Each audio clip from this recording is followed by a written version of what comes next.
Welcome to Shankar Malar blogs. எல்லோரும் எப்படி இருக்கிறீங்க? நாங்களும் நல்லாயிருக்கோம். அந்த கேஸ் தட்டுப்பாடெலாம் எப்படி போயிட்டுருக்கு அப்படின்னு தெரில. பட் எங்களுக்கு வந்துட்டு நிலவரம் கொஞ்சம் ஓகேவாக தான் இருக்குது. அக்கா வந்துட்டு ஊருக்கு கிளம்புற கிளம்பிட்டு இன்றைக்கி கிளம்புற மாதிரி இருக்குது அப்படின்ற டைமில் தான் வந்துட்டு முறுக்கு சுடலாமா அப்படின்னு சொல்லி கேட்டாங்க. சரி ரொம்ப நாள் ஆச்சுல்ல சுடலாம் அப்படின்னு சொல்லிட்டு ஓகே அப்படின்னு வர சொல்லியாச்சு. அம்மா அந்த பாத்திரம் எல்லாத்தையும் வந்துட்டு எடுத்து மேலே வச்சுருவாங்க. கம்மியான பாத்திரம் தான் கீழே இருக்கணும் அப்படின்னு சொல்லிட்டு, ஏன்னா விளக்குறது அவங்க தானே. அதனால் என்றைக்கெலாம் பெரிய ஹை குவான்டிட்டி செய்கிறோமோ அன்றைக்கி மட்டும்தான் வந்துட்டு மேலேருந்து பாத்திரத்தை எல்லாத்தையும் வந்துட்டு கீழே எடுப்போம். இன்றைக்கி ஒரு 3 கிலோ அளவுக்கு முறுக்கு சுடலாம் அப்படின்னு சொல்லி அம்மா ஊற வைக்க சொல்லியிருந்தாங்க. இவ்வளோ பெரிய கூட்டத்துக்கு எப்படி 3 கிலோ பத்தும் அப்படின்னு சொல்லி நான் கொஞ்சம் சேர்த்து 4 படியாக ஊற வச்சுட்டேன். அப்புறமேட்டுக்கு திட்டான திட்டு, அந்த அரைச்சிட்டு வந்ததுலேருந்து திட்டான திட்டு. அப்புறம் அதிலேருந்து கொஞ்சம் சந்தகத்துக்கு எடுத்து வச்சுட்டாங்க. அந்த வீடியோ கூட வந்துட்டு ஷார்ட்ஸில் போஸ்ட் பண்ணியிருப்பேன்னு நினைக்கிறேன். ஃப்ரீயாக இருந்தீங்க அப்படின்னா பாருங்கள். அதுக்கப்புறம் அந்த 3 கிலோ அரிசி மாவு, அது கூடவே வந்துட்டு கடலை, அந்த கடலையை வந்துட்டு பவுடர் பண்ணி அந்த கடலை மாவு வந்துட்டு 1 கிலோ எல்லாத்தையும் போட்டு, அப்புறம் பத்துமா பத்தாதா அப்படிங்கிற டவுட்டில் எடுத்து வச்ச மாவையும் இன்னும் கொஞ்சம் ஆட் பண்ணி வந்துட்டு பிசைஞ்சிட்டு இருந்தோம். நீங்கள் ஃபுல் அண்ட் ஃபுல் எனக்கு தான் அந்த பிசைகிற வேலை அப்படின்றதுனால பிசையும் போதே எனக்கு டயர்ட் ஆகிடுச்சு. இது எப்போ சுட்டு சேர்த்த போகிறோம் அப்படின்னு சொல்லிட்டு எனக்கு அப்போவே வந்துட்டு டயர்ட் ஆகிடுச்சு. சரி என்ன பண்ணுறது, கையை வச்சாச்சு, இனிமேட்டுக்கு செஞ்சு முடிச்சுட்டு தான் நான் போய் ஆகணும் அப்படின்னு சொல்லிட்டு பிசைஞ்சிட்டு இருந்தேன். அது தண்ணி ஊற்றியும் பிசைகிறதுக்கு வழி இல்லை, கெட்டியாக பிசைஞ்சாதான் வந்துட்டு முறுக்கு நல்லா வரும் அப்படின்னு சொல்லி சொன்னாங்க. அப்புறம் எங்களுக்கு எந்த பதத்தில் பிசையணும் அப்படிங்கிறதே முதல்ல தெரியல. எங்கள் அம்மா இன்றைக்கி 3 பேருமே செய்யுங்க, நான் வந்துட்டு ரெஸ்ட்டு அப்படின்னு சொல்லிட்டு போயிட்டாங்க.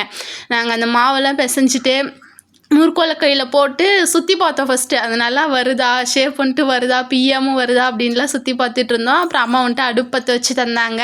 யார் அது புளியறது அப்படின்றது தான் வந்துட்டு மெயின் டாஸ்க்கு. ஏன்னா அது ரொம்ப ஹார்டாக இருக்குல்ல, கை வலிக்குள்ள. அதனால ஆளுக்கு ஒரு பக்கம் உட்காந்து யோசித்து கடைசியாக அக்கா தான் வந்துட்டு புளியை ஸ்டார்ட் பண்ணாங்க. ஸ்டார்டிங்கே வந்துட்டு உப்பு காரம் இதெல்லாம் வந்துட்டு கொஞ்சம் கம்மியாக இருந்தது அப்படின்றதுனால ஃபஸ்ட்டு பேட்சை சுட்டு சாப்பிட்டு பார்த்துட்டு உப்பு காரம்லாம் போட்டோம். பட் ஆனால் டேஸ்ட் வந்துட்டு நல்லா மொறு மொறுன்னு வந்துருந்துச்சு. நாங்கள் கூட பயந்துகிட்டே இருந்தோம், ரொம்ப ஹார்டாக வந்துருச்சுன்னா என்ன பண்ணுறது அப்படின்னு பயந்துட்டு இருந்தோம். பட் ஆனால் ரொம்ப ரொம்ப ரொம்ப சூப்பராக வந்துட்டு மொறு மொறுன்னு வந்துருந்துச்சு. அப்புறம் அக்கா வந்துட்டு புழிஞ்சிட்டு இருந்தாங்க. எனக்கு என்னமோ அந்த மாவை உருண்டை பிடிச்சி அதுக்குள்ளே போடுறது தான் பெரிய வேலை அப்படிங்கிற மாதிரி கையெல்லாம் மாவு அடிச்சிட்டு புழிஞ்சிட்டு இருந்தேன். அடுத்தது வந்துட்டு என்னோடய டாஸ்க்கு, அந்த வச்சு அழுத்தும் போது அது கீழே வருவனா மாட்டனா அப்படின்ட்டு ஒரே போராட்டம் தான் அந்த முறுக்கு மாவு கூடவும் எனக்கும். ஒரு கட்டத்துக்கு மேலே அந்த புளிய வந்துட்டு கையெல்லாம் ஒரே வலி எடுத்துச்சு. கை இல்லாமல் இடுப்பில் இருந்து வயிறு எல்லா தசையும் வேலை செஞ்சு ஒரு மாதிரி வலி எடுத்துக்கிச்சு. அதுக்கப்புறமேட்டுக்கு அந்த முறுக்கு நான் வந்துட்டு ஒழுங்காக சுற்றினேன் அப்படின்னா தான் அதை வந்துட்டு அக்செப்ட் பண்ணிக்குவாங்க. இல்லை அப்படின்னா திரும்ப அந்த மாவு குண்டாவிலேயே தள்ளி விட்டு போயிடுவாங்க. எனக்கு அந்த டைமில் வந்துட்டு அழுகையாக வந்துடும். அதுக்கப்புறம் அம்மா வந்துட்டு டீ வச்சு கொடுத்தாங்க. பாவம் பிள்ளைங்க முறுக்கு சுட்டுட்டு இருக்குதுங்களே அப்படின்ட்டு. இந்த டைம்லாம் வந்துட்டு மணி அப்படியே 1 மணி இருக்கும். 9 மணிக்கு ஸ்டார்ட் பண்ணணும் செய்யலாம் அப்படின்னு சொல்லிட்டு முடிக்கும் போது ஒரு 3 மணி ஆயிடுச்சு.